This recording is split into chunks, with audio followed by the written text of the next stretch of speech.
আল্লাহ রাব্বুল আলামিন আপনার আমার প্যারা নবী মুহাম্মদুর রাসূলুল্লাহ সাল্লাল্লাহু আলাইহি ওয়াসাল্লামের উপর কোরআন নাযিল করলেন।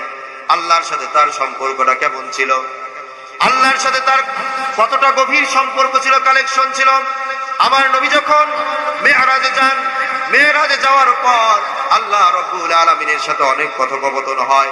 এক পর্যায়ে তিনি আল্লাহকে বলেন, আল্লাহ গো, আপনি তো আপনার মুসাকে কালিম বানিয়েছেন, ইব্রাহিমকে খলিল বানিয়েছেন, আপনার বন্ধু বানিয়েছেন, কিন্তু আমি নবী, আমি মুহাম্মদকে আপনি কি দান করবেন? বলেন না সুবহানাল্লাহ।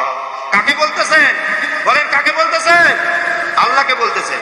আল্লাহ রাব্বুল আলামিন তখন নবীজিকে বলে, আমার হাবিব, ওগো আমার প্যারা বন্ধু, আমি ঈসাকে যা দিয়েছি, মুসাকে যা দিয়েছি, আমি ইব্রাহিমকে যা দিয়েছি, দুনিয়ার সমস্ত নবী রাসূলদেরকে আমি যা দিয়েছি, তার চাইতেও আরো হাজার হাজার